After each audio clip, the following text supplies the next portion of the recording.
सो आगे चलते हैं पेज 87 में ग्रुप वर्क के ऊपर. So group work can also be helpful for intensifying the light of your presence. कि अगर हमें अपनी जो ये रोशनी, अपनी प्रेजेंस की जो रोशनी है, उसको अगर हम लोगों के समूह में करें तो ये ज़्यादा तीव्र इंटेंसिफाई हो जाती है. क्यों?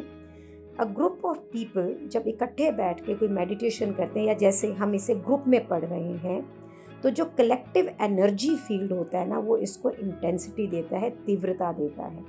इससे सिर्फ प्रेजेंस की डिग्री ही रेज नहीं होती है, बल्कि ईच मेंबर जो है ग्रुप का, वो हेल्प करता है कि कलेक्टिव ह्यूमन कॉन्शियसनेस को, इंसानी चेतनता को अपने करंट स्टेट, जो माइंड डोमिनेंट स्टेट है, इससे बाहर ले जाए, उससे आज़ाद कराए.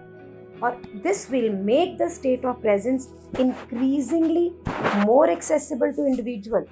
सो इससे होगा क्या कि जो हमारी प्रेजेंट स्टेट जो है, ये बहुत सारे लोगों को मिलेगी, एक्सेसिबल होगी, उन्हें मिलेगी. सो आज हम इस ग्रुप के अंदर इसे जब पढ़ रहे हैं, तो अगर हम इसके बारे में कोई भी बात अपने परिवार में कर रहे हैं, तो ये उनको भी एक्सेस हो रहा है. हम इसे डिस्कस करते हैं तो उससे भी हमें एक्सेस हो रहा है. तो ये प्रेजेंस जो है, ये बहुत जल्दी मिलेगी. However, unless at least one member of the group is already firmly established in it, thus can hold the energy, frequency of that state. So, इसको होने के लिए ज़रूरी है कि इस ग्रुप को कोई भी मेंबर फर्मली एस्टैब्लिश होकर मजबूती से पकड़ के साथ उसे आगे लेके जा सके, ताकि उसकी एनर्जी की जो फ्रीक्वेंसी है उस स्टेट की, उसको आगे करे. सो ईगोइक माइंड जो होता है, वो अपने आप को रीअसर्ट करता है, अरे नहीं ये गलत है, कुछ है, सैबोटाज करता है उसको, और जो ग्रुप के एंडवर्स को ख़त्म करता है. इसलिए ये ज़रूरी है कि हर ग्रुप के अंदर कोई ना कोई ऐसा हो जो उसको मजबूती से पकड़ के आगे ड्राइव कर सके. Although group work is invaluable but it is not enough. इसकी कीमत बहुत है, पर ये सिर्फ इसके ऊपर ही डिपेंड आप नहीं हो सकते हैं, और ना ही आप डिपेंड हो सकते हैं किसी भी प्रकार के गुरु, किसी भी प्रकार के टीचर, किसी प्रकार के संत. ये सिर्फ एक टाइम के लिए जो आपका ट्रांजिशनल पीरियड है, इनकी ज़रूरत आपको सिर्फ उस समय के लिए है जब आप ट्रांजिट में जा रहे हैं, जब आप इस जर्नी को जा रहे हैं, जब आप सीख रहे हैं कि इसका मतलब क्या है, इसकी लर्निंग क्या है, और इस प्रैक्टिस को, प्रेजेंस की प्रैक्टिस को प्रैक्टिस कर रहे हैं.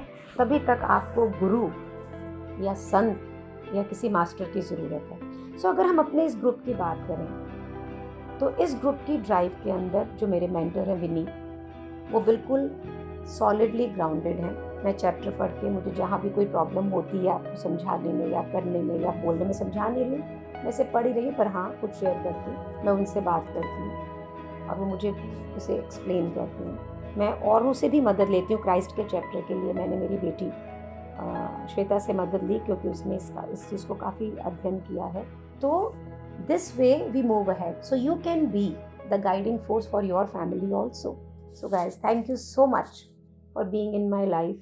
जब आज मैंने आपको ये पढ़ के सुनाया है ना, तो मेरे लिए भी बहुत सारी ओपनिंग है, बहुत सारी चीज़ें मेरे लिए खुली हैं कि जो गीता मैंने पढ़ी या पूरी नहीं पढ़ी, मतलब जैसा भी मेरा एक मत था प्रभु के प्रति, उसके लिए आज मैं मनन चिंतन में हूँ. And then will be together again to take it further. So thank you so much. Will meet again tomorrow.